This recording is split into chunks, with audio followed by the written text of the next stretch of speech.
नमो रिहंताणं नमो सिद्धाणं नमो ऐर्याणं नमो वज्रायाणं नमो लोये शबशाहुनं। मंगलम भगवान वीरो मंगलम गौतमो गणि मंगलम कुंदाद्यो जैन धर्मोस्तु मंगलम। सर्वमंगल मांगल्यम सर्वकल्याणकारकम प्रधानम सर्वधर्माणां जैनम जयतु शासनम्।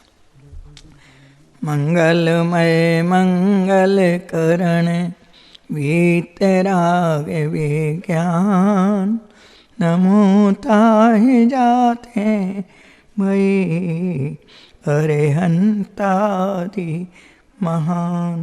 करि मंगल करि होम ग्रंथ पठन के काज जाते मिले समाज सब पाऊं निज पद राज। मोक्ष मार्ग प्रकाशक नाम का ये महान ग्रंथ, इसके पहले अधिकार में पंच परमेष्टि भगवंतों का स्वरूप दर्शाया और उस स्वरूप के बाद वे पंच परमेष्टि भगवंत अर्थात अरहंत परमात्मा, सिद्ध परमात्मा, आचार्य परमेष्टि, उपाध्याय परमेष्टि और साधु परमेष्टि, तीन लोक में किस कारण से महान हुए हैं, किस कारण से पूज्य हुए हैं, किस कारण से आराधना योग्य हुए हैं, उनके पूज्यत्व का कारण पेज नंबर 4 मोक्ष मार्ग प्रकाशक पहले अधिकार पर टोडरमल जी साहब क्या कहते हैं, अपन उनके शब्दों में पहले स्वाध्याय करते हैं, फिर उसका विस्तार समझते हैं। इस प्रकार इन अरहंतादिक का स्वरूप है सो वीतराग विज्ञानमय है। यदि पंच परमेष्टि में से वीतराग विज्ञानता हट जाए तो पंच परमेष्टि भगवंतों के पास क्या रह जाएगा। यदि शक्कर में से मिठास हट जाए तो दुनिया में शक्कर कौन कहेगा।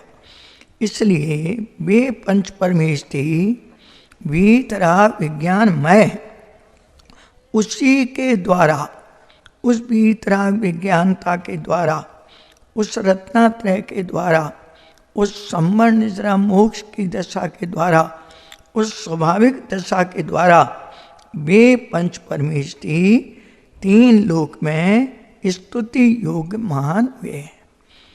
क्यों कि जीव तत्व की अपेक्षा तो सब जीव जगत में समान है। क्या कहते हैं, निगोद से लगाकर सिद्ध परमेष्टि सिद्धालय तक जगत के अनंत जीव, अनादि अनंत स्वयं सिद्ध सहज सत जीव तत्व की अपेक्षा सब जीव जगत में स्वरूप से समान है। ये तो स्वरूप की बात हुई। अब उनकी दशाओं में क्या फर्क है। परंतु रागादि विकारों से और ज्ञान की हीनता से जगत में जीव निंदा योग्य होते। जगत में कौन निंदा योग्य हैं, तो कहते हैं कि रागादिक की विशेषता अर्थात रागादिक बढ़ रहे हों और ज्ञान जिनका हीन हो रहा हो, ऐसे जीव जगत में पर्याय अपेक्षा से निंदनीय हैं। अर्थात मिथ्यात्व, अवृत्ति, प्रमाद, कषाय और योग, इसके कारण से सारे जगत के मोही प्राणी निंदा योग्य हैं। और रागादिक की हीनता से और ज्ञान की विशेषता से जगत में जीव स्तुति योग्य होते। क्या कहा, रागादिक का हीन होते जाना अर्थात मिथ्यात्व का मिटते जाना, अवृत्ति का हटते जाना, कषाय का मिटते जाना, ज्ञानादिक का रत्नात्रय का बढ़ते जाना, रत्नात्रय की पूर्ण होते जाना, इससे जगत में जीव स्तुति योग्य होते हैं। जितने जीव महान हुए हैं वे रागादिक की हीनता और ज्ञानादिक की विशेषता से हुए हैं। और जगत में जितने जीव निंदनीय हैं, गरीब हैं, दुखी हैं पर्यायपेक्षा वे रागादिक की विशेषता होने से, रागादिक की वृद्धि होने से और ज्ञान की हीनता होने से जगत में जीव निंदा योग्य है। क्या कहते हैं? अब प्रश्न यह है कि ये पंच परमेष्टि रागादिक की हीनता और ज्ञान की विशेषता से स्तुति योग्य हैं। क्या रागादिक की हीनता हो सकती है? प्रश्न।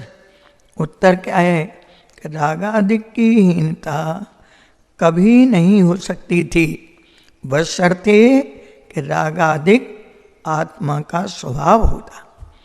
लेकिन रागादिक का परिणाम एक समय का पर्याय में होने वाली विकृत विभाव रूप दशा है, वो स्वभाव नहीं है। इसलिए सदा काल को उसका अभाव हो सकता है। अगला एक प्रश्न है, क्या है कि क्या ज्ञान की विशेषता हो सकती है? क्या ज्ञानादिक की पूर्णता हो सकती है? उत्तर कि ज्ञानादिक की पूर्णता नहीं हो सकती थी, बशर्ते कि जीव स्वभाव से ज्ञान स्वरूपी न होता। लेकिन जीव अनादि अनंत स्वयं सिद्ध ज्ञान स्वभाव से ही है। यदि वो स्वभाव से ज्ञानमय है तो ज्ञानादि की पूर्णता होकर अनंत काल रह सकती है और रागादिक का अभाव होकर अनंत काल तक जीव सुखी हो सकता है। अरहंत और सिद्धों के संपूर्ण रागादिक की हीनता अर्थात संपूर्ण रागादिक का अभाव और ज्ञानादिक की विशेषता होने से संपूर्ण वीतराग विज्ञान भाव संभव है। ये पंच परमेष्टि में दो परमेष्टि की बात हुई, अरहंत और सिद्ध। आचार उपाध्याय साधुओं को एक देश रागादिक की हीनता अर्थात संवर्ण निद्रा की दशा, स्वाभाविक दशा और ज्ञान की विशेषता होने से एक देश वीतराग विज्ञान संभव है। वो आचार्य उपाध्याय साधु उनको एक देश रागादिक की हीनता और एक देश ज्ञानादिक की विशेषता अपने ज्ञानादिक स्वभाव की दृष्टि ज्ञान आराधना पूर्वक पर्याय में प्रकट हुई है। शक्तिवान अनादि अनंत जो चैतन्य स्वरूपी आत्मा है उसके लक्ष्य अर्थात उसकी प्रतीति, उसकी ज्ञान, उसकी आराधना पूर्वक जगत के भवजीवों को रागादिक की हीनता, रागादिक का अभाव, कषायादिक का मिटना, वासनाओं का हटना, रत्नात्रय का प्रकट होना, रत्नात्रय की वृद्धि होना, रत्नात्रय की पूर्णता होना, ये सारी दशाएं दशावान अनादि अनंत जो अपना चैतन्य स्वरूपी आत्मा है, जिसे छठवीं गाथा में ज्ञायक भाव कहा, समय सार में 11वीं गाथा में भूतार स्वभाव कहा, तत्वार सूत्र में परम पारिणामिक भाव कहा, नियम सार में जिसे कारण परमात्मा कहा, 7 तत्वों में जिसे जीवत भाव कहा, 6 द्रव्यों में जिसे शुद्ध जीव द्रव्य कहा, 7 तत्वों में जिसे शुद्ध जीव तत्व कहा और 9 पदार्थों में जिसे अनादि अनंत शुद्ध जीव पदार्थ कहा। ऐसे शुद्ध स्वरूप की दृष्टि ज्ञान आराधना पूर्वक रागादिक की हीनता और वीतराग विज्ञानता की विशेषता अनंत जीवों ने अपने जीवन में करके पूर्ण पवित्र दशा को प्राप्त किया है और इसी कारण 3 लोक में वे भव्य आत्मा स्तुति योग महान है। अब एक सुंदर प्रश्न टोडरमल जी के सामने यहाँ आया है और प्रश्न क्या है कि वो पंच परमेष्टि जो 3 में सर्वोत्कृष्ट हैं, मंगलमय हैं, उत्तम हैं और शरण हैं, 3 लोक में 2 महान हैं। द्रव्य स्वभाव की अपेक्षा, आश्रयभूत अपेक्षा निःशुद्धात्मा 3 काल 3 लोक में महान है। पर्यायपेक्षा संवर्ण निद्रा और मोक्ष के धारी पंच परमेष्टि 3 लोक में महान है, मंगलमय है, उत्तम है, शरण है। ऐसे पंचम भाव की दृष्टि ज्ञान आराधना पूर्वक जो वीतराग विज्ञानता प्राप्त हुई है, वो वीतराग विज्ञानता पर्यायपेक्षा से स्तुति योग है। उसी पर्याय का वे पंच परमेष्टि वेदन करके अपने जीवन में निरंतर अतीन्द्रिय आनंद का अनुभव करते हैं।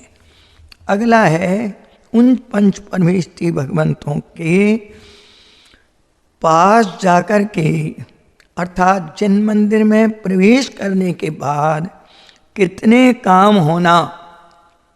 तो इस 7वें पेज मोक्ष मार्ग प्रकाशक में टोडरमल जी साहब फरमाते हैं कि उन अनंतादि के आकार का अवलोकन करना, पंच परमेष्टि भगवंतों के आकार का अवलोकन करना, उनकी सौम्य मुद्रा का अवलोकन करना, फिर उनके स्वरूप का विचार करना कि ये पंच परमेष्टि पद अर्थात ये संवर्ण निद्रा मोक्ष की दशा, ये स्वाभाविक दशा, ये रत्नत्रय की पूर्ण पवित्र दशा कैसे पर्याय में प्रकट हुई, इसका विचार करना।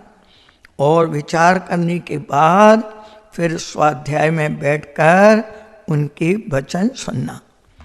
उस जिन वचन द्वारा एकमात्र उपादेयभूत शुद्धात्मा कही जाएगी, क्योंकि जितने ज्ञानी पुरुष हुए हैं वे भेद विज्ञान पूर्वक इस शुद्धात्मा को दृष्टि ज्ञान आराधना में लेकर महान हुए हैं। और जितने जगत में जीव डुलते हैं वे भेद विज्ञान के अभाव में अपने स्वरूप को भूलकर अज्ञान से चारों गतियों में पंच परावर्तन रूप परिभ्रमण करते हुए संसार में दुखी होते हुए डुलते हैं। इसलिए उन जिनेन्द्र के, जिनवाणी के वचन सुनना और उनके वचन के द्वारा कहा हुआ जो अपना शुद्धात्मा उसके निकटवर्ती होना, अर्थात अपने उत्पाद दशा को ध्रुव के सन्मुख करना, अपनी उत्पाद दशा को द्रव्य स्वभाव के सन्मुख करना, अपनी विशेष अवस्था को सामान्य की महिमा में लगाना, सामान्य में लगते ही जो विशेष परिणाम है वो विशेषताओं से भर जाएगा, विशेष में विशेषताएं होंगी, सामान्य जैसा विशेष परिणमन होगा। इसलिए उनके निकटवर्ती होना और फिर उनके कहे अनुसार परिवर्तन करना इत्यादि कार्य तत्काल निमित्तभूत होकर राग आदि को हीन करते हैं और जीव अजीव के विशेष ज्ञान को उत्पन्न करते हैं। राग आदि के अभाव वाला, ज्ञान आदि के स्वभाव वाला जो अपना शुद्ध स्वरूप उसके लक्ष्य होते ही राग आदि हीन होते हैं और ज्ञान आदि की विशेषता होकर अपने सुख की, निराकुलता की, रत्नत्रय की, वीतरागता के प्रयोजन की सिद्धि होती है। अब यहाँ एक प्रश्न नीचे टोडरमल जी साहब के सामने आया, बड़े भोले जीव का ये प्रश्न है। क्या है कि इस वीतराग विज्ञानता के प्रयोजन की सिद्धि तो पंच परमेष्टि के वचनों के द्वारा होती है, लेकिन जिससे इंद्रिय जनित सुख उत्पन्न हो और दुख का विनाश हो, ऐसे प्रयोजन की सिद्धि उनके द्वारा होती है या नहीं? कैसा प्रश्न है, बहुत भोले जीव का प्रश्न है, मोही जीव के तरफ से ही प्रश्न है कि इंद्रिय जनित सुख उत्पन्न हो और दुख का विनाश हो, ऐसे प्रयोजन की सिद्धि होती है कि नहीं? अरे इंद्रिय जनित सुख सुख है कहाँ? इंद्रिय जनित सुख तो वास्तव में परमार्थ से दुख है, लेकिन ये जीव इंद्रिय सुखों में सुख मानने वाला इस प्रकार का ये प्रश्न कर रहा है कि इंद्रिय जन सुख उत्पन्न हो और दुख का विनाश हो, ऐसे प्रयोजन की सिद्धि पंच परमेष्टि के द्वारा होती है या नहीं। अब टोडरमल जी बड़ा सुंदर समाधान करते हैं।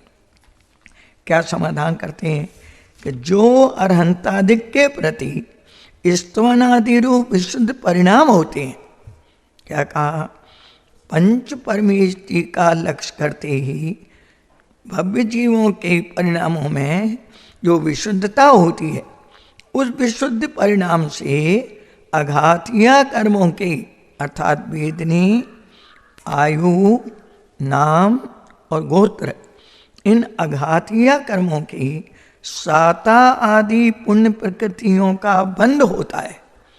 वेदनी में साता, शुभ नाम कर्म में यश प्रकृति आदि, गोत्र में उच्च गोत्र का, आयु में उच्च आयु का, ऐसी पुण्य प्रकृतियों का अघातीय कर्मों की साता आदि पुण्य प्रकृतियों का बंध होता है।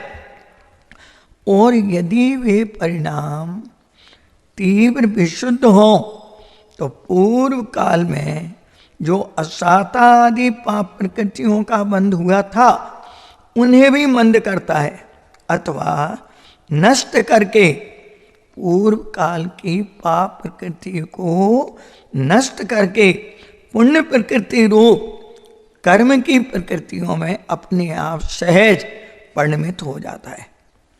और जब उस पुण्य का उदय होता है तो स्वयं ये जैन दर्शन का मूल शब्द है।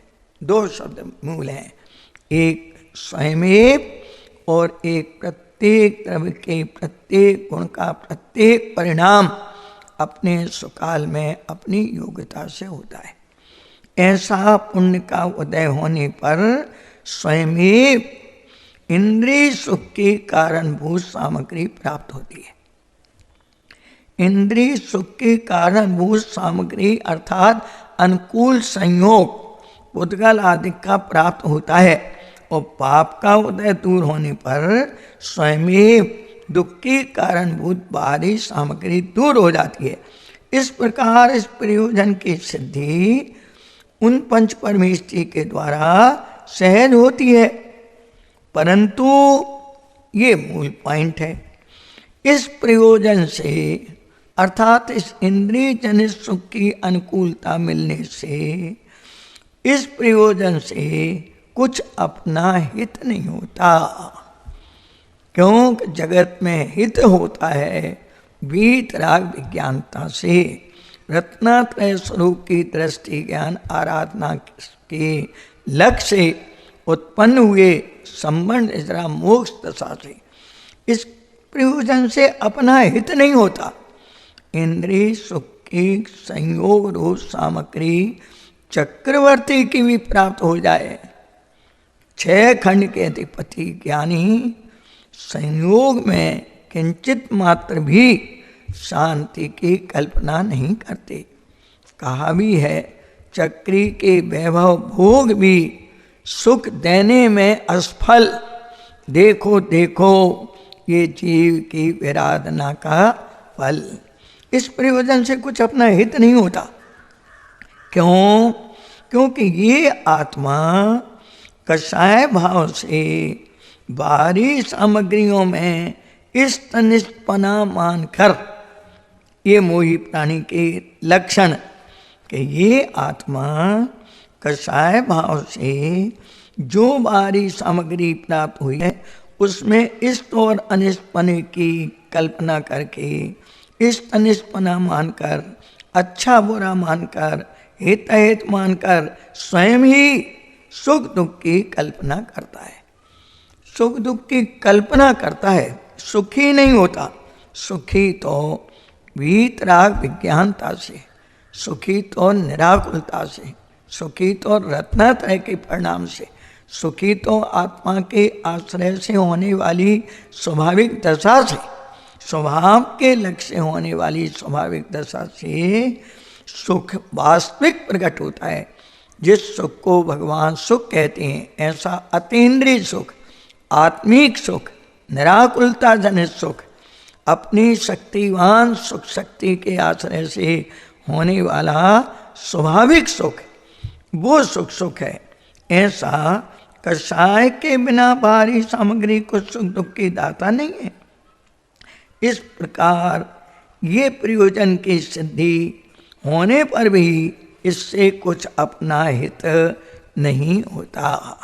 क्या कहते हैं टोडामल जी कि तुमने ये प्रश्न किया कि ये इंद्रिय जनित सामग्री ये वास्तविक में प्राप्त होगी कि नहीं होगी, तो टोडामल जी कहते हैं अरे ये तो पुण्य के उदय में चारों गतियों में जीव चला जाता है संयोग में, लेकिन फिर भी सामग्री प्राप्त होने पर सामग्री स्वयं ज्ञान से और सुख से शून्य है। इसलिए उस सामग्री में ज्ञान नहीं, सामग्री में सुख नहीं, तो वो सामग्री अपने को अतीन्द्रिय ज्ञान को प्रदान करे, सुख को प्रदान करे, ये बात तीन काल में भी संभव नहीं है। वो शब्द यहाँ डाला। 48 पेज पर एक शब्द आया है टोडामल जी का मोक्ष मार्ग प्रकाशक में, अनेक उपाय करने पर भी कर्म के निमित्त बिना सामग्री नहीं मिलती। जगत के मोही प्राणी सामग्री को प्राप्त करने के लिए बहुत उपाय करते हैं। अगर इतना उपाय भेद विज्ञान करके अपने स्वरूप का लक्ष्य करने के लिए करें तो उनके परिणामों में रागाधिक की हीनता और ज्ञान की विशेषता सहज ही हो जाए। क्योंकि जगत में मोही प्राणी ऐसा मानते हैं कि शरीर अच्छा हो, बाहरी अनुकूलता हो तो धर्म होता है, लेकिन शरीर से और बाहरी अनुकूलता से धर्म का कोई संबंध नहीं है।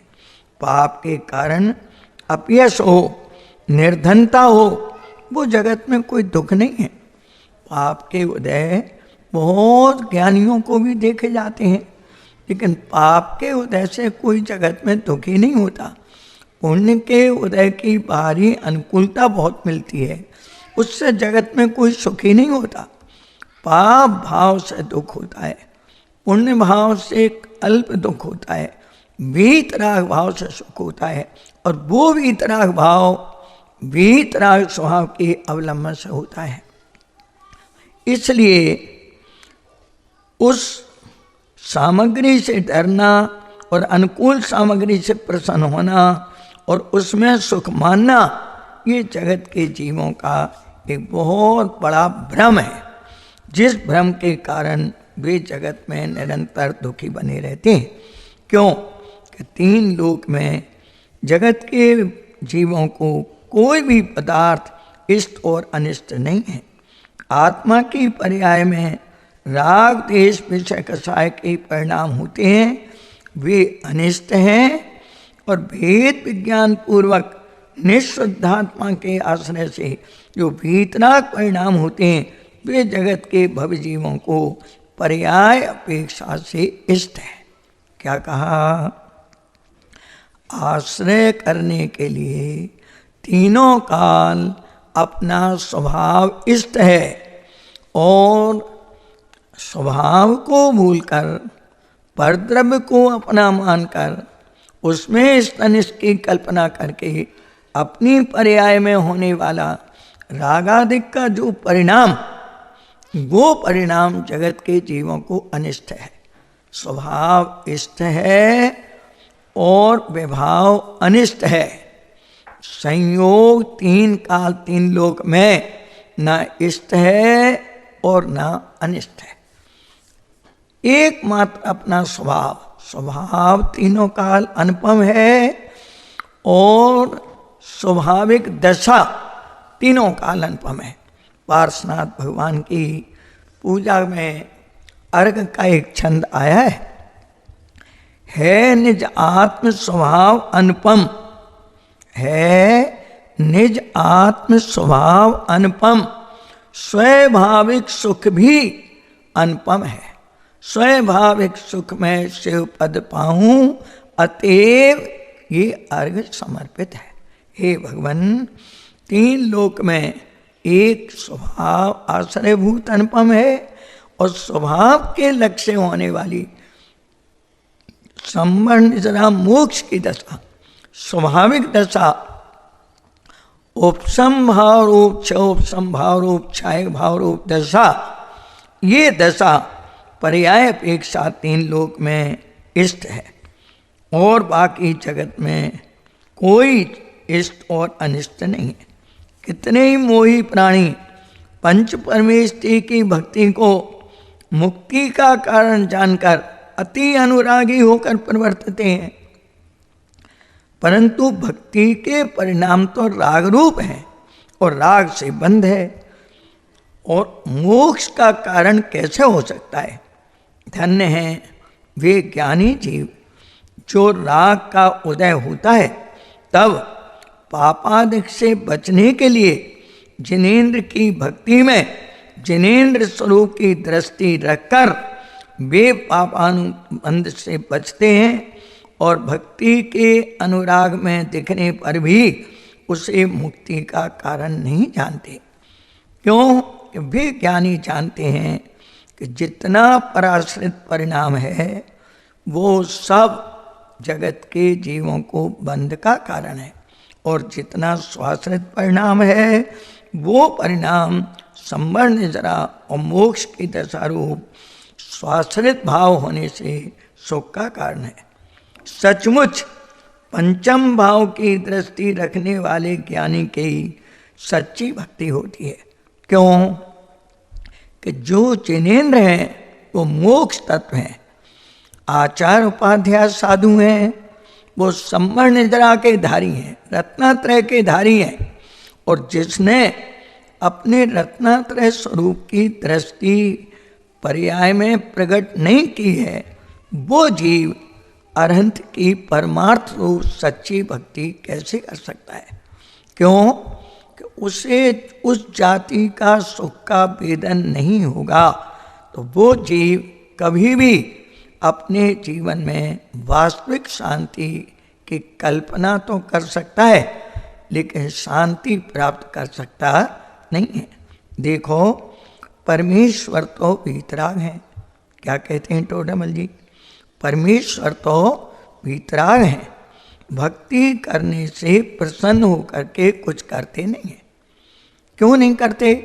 परमेश्वर तो वीतराग हैं, तो भक्ति करने वाले भक्त के सहज परिणामों में कषाय की मंदता होती है। भक्ति करने वाले भक्त के परिणामों में सहज ही कषाय की मंदता होती है और उसका स्वयमेव बाहरी अनुकूल संयोग रूप उत्तम फल होता है। किंतु ज्ञानी उस संयोग में किंचित भी सुख नहीं मानते। क्यों? कि संयोग भिन्न है, जड़ है, पुद्गल है, ज्ञान सुख से शून्य है। उसके भोगने के भाव में पाप होता है और फल में नरक होता है।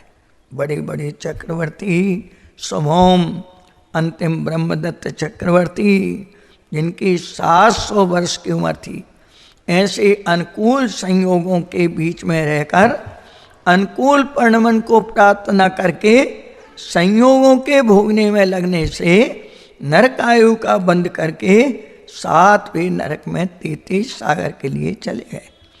ऐसे ज्ञानी जीव उन संयोगों में किंचित सुख नहीं मानते। उनके भोगने के परिणाम ज्ञानियों के सामने रहते हैं, इसलिए ज्ञाता दृष्टा होकर ज्ञान स्वभाव की आराधना में रत रहकर रागादिक को हीन करके ज्ञानादिक को विशेष परिणामों में प्रकट करके अपने जीवन को सफल कर लेते हैं। क्यों? कि ज्ञानियों के लिए तीनों काल अपना ज्ञायक स्वभावी आत्मा ही शरण है। वही पंच परमेष्टि वीतराग विज्ञानियों ने जगत में संदेश दिया है। इस कारण जगत में वे ज्ञानी चारों अनुयोगों के स्वाध्याय के बल से उस वीतराग दशा को प्रकट करने के लिए वीतराग स्वभाव की आराधना करते हैं। क्योंकि जितने भी पवित्र परिणाम अर्थात 3 लोक में सम्यक दर्शन से लेकर सिद्ध तक जितने पवित्र परिणाम हैं वे संवर निजरा मोक्ष में समा गए। और वो पवित्र परिणाम इस पवित्र स्वरूप की दृष्टि, प्रतीति, श्रद्धा, विश्वास, दर्शन के ज्ञान और आचरण के द्वारा वे परिणाम पर्याय में प्रकट होते हैं। नियम कि पवित्र परिणामों की प्रकटता पवित्र स्वरूप के लक्ष्य होती है। पवित्र स्वरूप को भूलने वाले जीव को अज्ञान से दुख होता है और भेद विज्ञान पूर्वक पवित्र स्वरूप की दृष्टि करने वाले को परिणामों में पवित्रता प्रकट होती है। ये आत्मशोधन करने का, पंच परमेष्टि पद में मिलने का जीवन में अपना काल है। परंतु पर की ओर राग के शोध में सारी जिंदगी व्यर्थ जगत के जीवों की निकल जाती है और जीव किसी संयोग को प्राप्त करने के लिए निरंतर विपरीत पुरुषार्थ करते हैं, किसी को हटाने में प्रयत्न करते हैं। बाहरी संयोगों के हटाने में, बाहरी संयोगों के मिलाने में जगत के मोही प्राणियों का सारा जीवन बर्बाद हो जाता है। धन्य है वे ज्ञानी जो पंच परमेष्टि भगवंतों से ये शिक्षा प्राप्त करते हैं कि भाई दूसरे पदार्थ को देखने के लिए अंधे हो जाओ और अपने निस्वरूप को 1000 आँखों से देखो तो सहज अपने स्वरूप की प्राप्ति होगी, स्वरूप की महिमा आएगी। बाहरी संयोगों का उत्साह हृदय में से छूट जाना और अपने स्वरूप का लक्ष्य हो जाना, ये जीवन की सबसे बड़ी सफलता है। परमात्मा का ये संदेश है, अनंत ज्ञानियों का, तीर्थंकरों का ये संदेश है कि पंचम भाव अर्थात पारणामिक भाव निःशुद्धात्मा देवों का देव है। उसके अंतर लक्ष्य करने पर जो आनंद का स्वाद आता है वो इंद्र और चक्रवर्ती के स्वाद सुख के सामने तिनके के समान है। चक्रवर्ती का सुख तिनके के समान है, इंद्रों का सुख तिनके के समान है।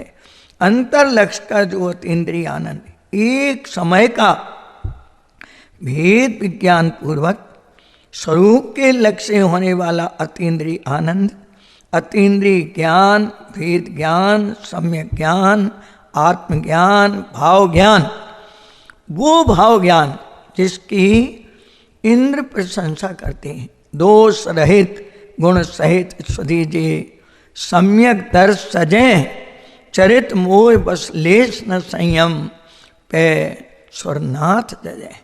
एक समय के अतीन्द्रिय आनंद का वो इंद्र जिसकी प्रशंसा करता है और जिस संयमधारी मुनिराज की गणधर महाराज स्तुति करते हैं, ऐसी संयम और ऐसी सम्यक्त की 3 लोक में कितनी उत्कृष्ट महिमा है, जिसे कहा है कि चक्रवर्ती की संपदा इंद्र सरीखे भोग काक गीत समगिनत हैं सम्यक दृष्टि लोग। जिसने जीवन में संयोग के समय वियोग को साथ में जाना है, संयोग के होने के समय ज्ञानी जीव अपने स्वभाव की दृष्टिवंत उस संयोग को सहज ही भिन्न जानते हैं। बाहरी अनुकूलता में भी वियोग की भावना जिनने भाई है, उस वियोग के काल में उन ज्ञानियों को खेद नहीं होता। क्यों कि जिनने संयोग के समय वियोग की भावना भाई है। संयोग के समय स्वभाव से संयोग भिन्न है, ऐसा जिन्होंने देखा है, पहले से जिन्होंने संयोग को भिन्न देखा है, भिन्न जाना है, अपने चतुष्टय से भिन्न माना है, वो संयोग बाहर में भी जब वियोग होता है तो उन ज्ञानियों को किंचित मात्र भी खेद नहीं होता।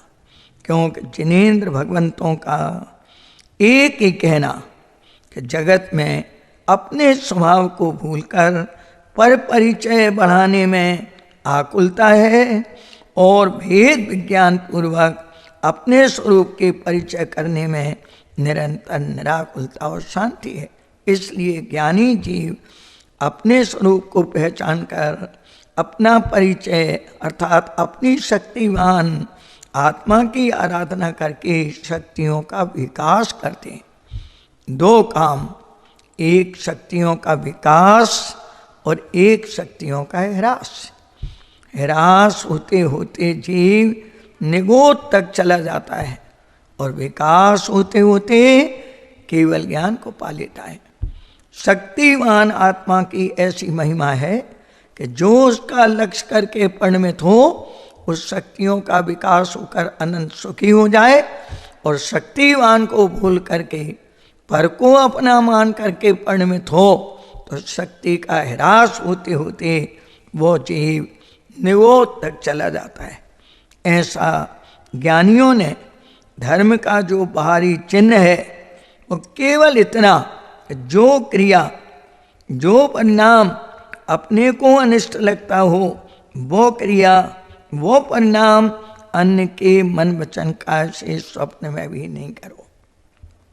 सत्ता स्वरूप में पंडित भागचंद जी ने तत्व निर्णय का पुरुषार्थ जगाने के लिए दो वाक्य बोले हैं कि तुम्हें भाग उदय से मनुष्य पर्याय प्राप्त हुई है, तो सार्वधर्म का मूल जो सम्यक दर्शन है और उस सम्यक दर्शन का मूल कारण जो तत्व निर्णय है और उसका भी मूल कारण जो शास्त्र अभ्यास है, वो निरंतर करने योग्य है, अवसर चूकना योग्य नहीं है। 3 पॉइंट आए।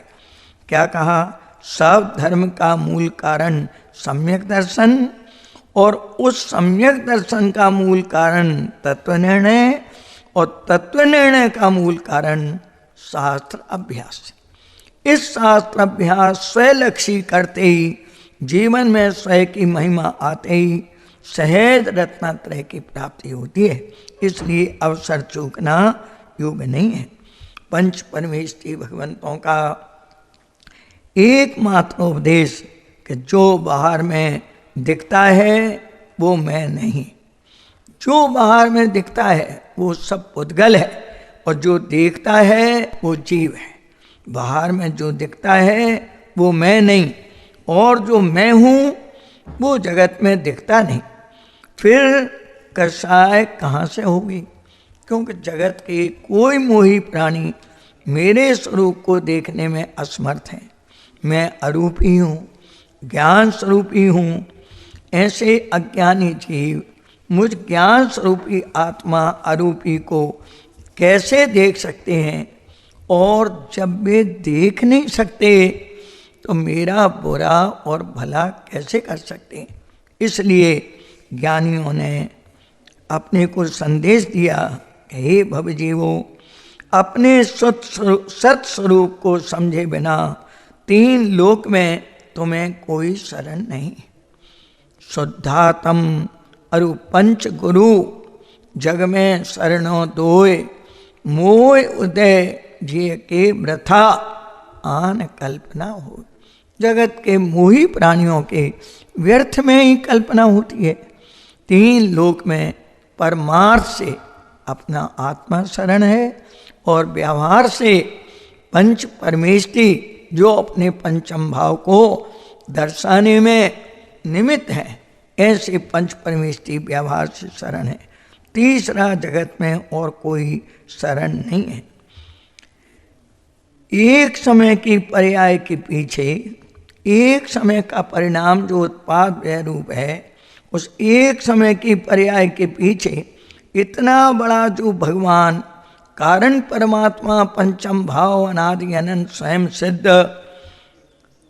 है, वो मैं हूँ, ऐसी श्रद्धा जिसके अभिप्राय में बैठ जाती है, जिसके अंतर में बैठ जाती है, वो श्रद्धा तीन लोक में उस भव्य जीव को महान सुख देने वाली है। पंच परमेष्टि भगवंत क्यों स्तुति योग है? जगत के जीव मिथ्यात्व अज्ञान से क्यों निंदनीय हैं? इसका विस्तार मोक्ष मार्ग प्रकाश के आधार से अपना चल रहा है। अरहंत भगवान को जानने से ये ज्ञात होता है, पंच परमेष्टि की साक्षी में जाकर उनके स्वरूप को जानने से ये ज्ञात होता है कि अनंत चतुष्टय संपन्न होने पर भी, सभी कुछ जानते देखते हुए भी तथा अनंत वेद धारक होने पर भी वे पर का कुछ नहीं कर रहे हैं, किसी के से प्रभावित नहीं हो रहे हैं और ना किसी को प्रभावित कर रहे हैं, मानो उनके लिए इस विश्व में अन्य कोई पदार्थ है ही नहीं। अन्य की ओर इतने निरपेक्ष बनकर वे अपने स्वरूप में लीन होने के कारण परम अनंत सुखी हैं। अर्थात सुखी होने का उपाय एकमात्र भेद विज्ञान पूर्वक अभेद की दृष्टि, ज्ञान और आराधना है। यह ऐसी समझ जीव को आते ही अंतरोन्मुखी पुरुषार्थ करके ज्ञानी जीव स्वरूप लीन होकर सदाकाल को सुखी हो जाते हैं। इस प्रकार मूल बात दिशा परिवर्तन से ये सब स्वभाव स्वयं को नष्ट करने में समर्थ हो जाते हैं। अनादि से जीव की ऐसी कुटे पड़ी है कि ये ज्ञान बाहरी विषयों में रम करके संतुष्ट रहना चाहता है। क्या कहा? अनादि से जीव की ऐसी कुटे पड़ी है कि ये ज्ञान बाहरी विषयों में रम करके संतुष्ट रहना चाहता है और संतुष्ट अनंत काल में कभी हुआ नहीं। ये बहुत बड़ी विपदा है। जिस स्वरूप से जीव संतुष्ट होता है उसे जानकर अपने में रमण करे और पंच परमेष्टि पद में मिलकर सहज सुखी हो जाए। किंतु जगत के मोही प्राणी को ये बात पसंद आती नहीं।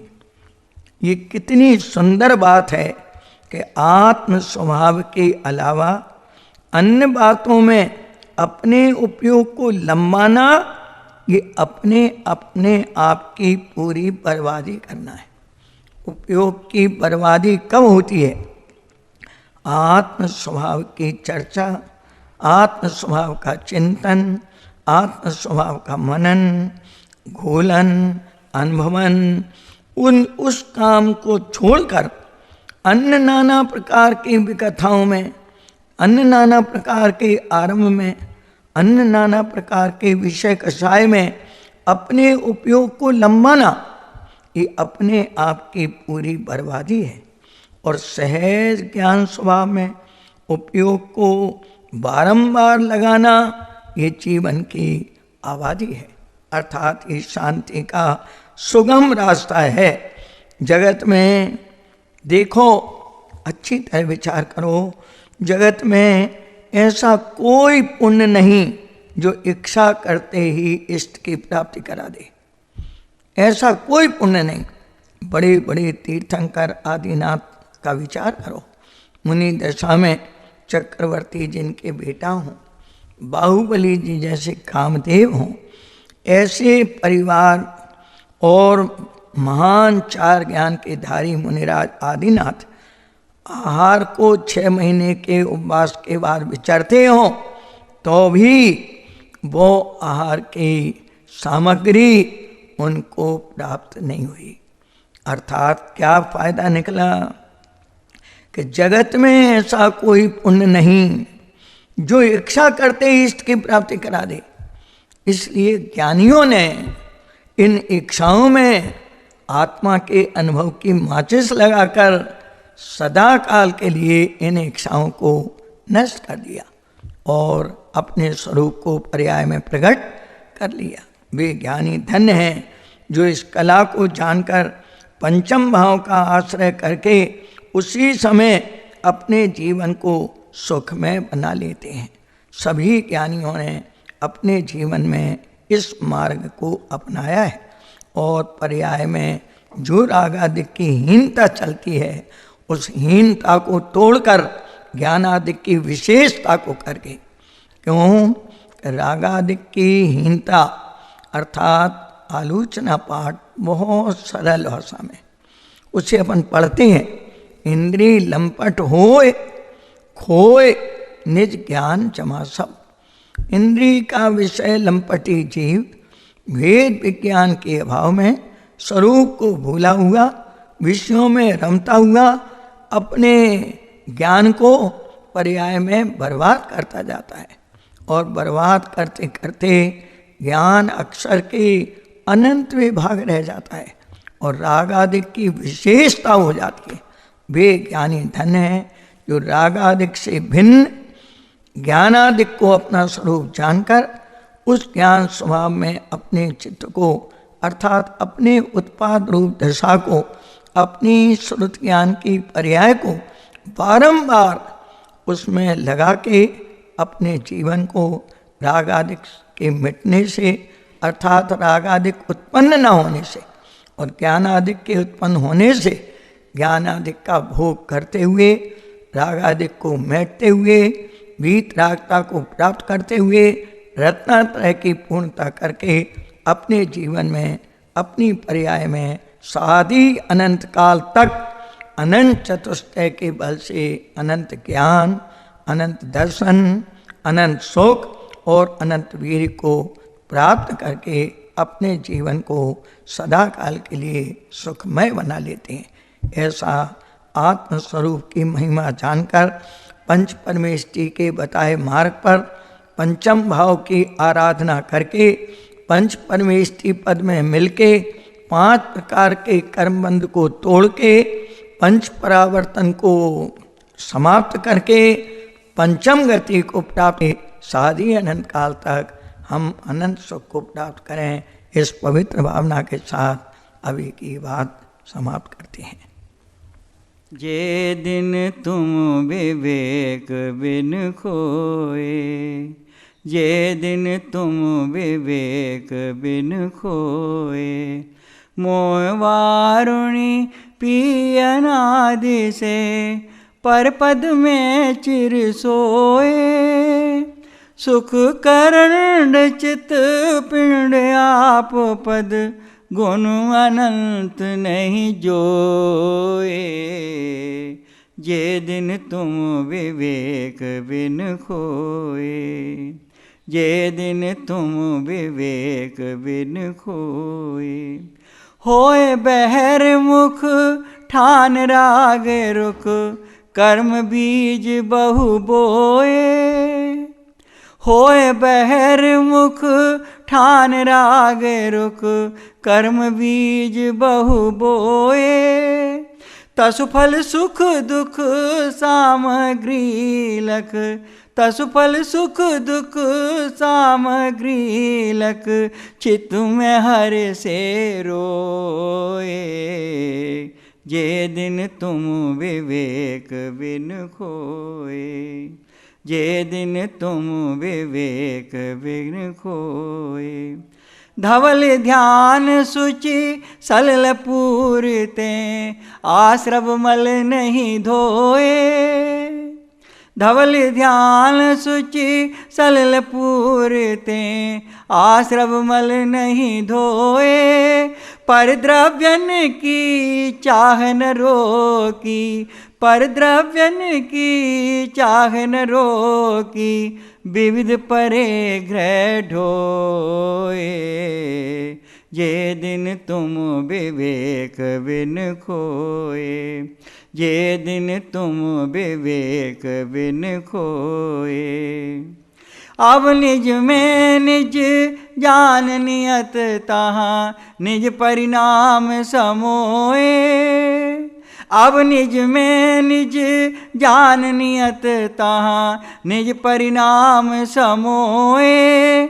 यह शिव मार्ग समरस सागर, यह शिव मार्ग समरस सागर, भागचंद हित तोए। जे दिन तुम विवेक बिन खोए, जे दिन तुम विवेक बिन खोए। मोह वारुणी पी अनादि से, पर पद में चिर सोए। जे दिन तुम विवेक बिन खोए, जे दिन तुम विवेक बिन खोए।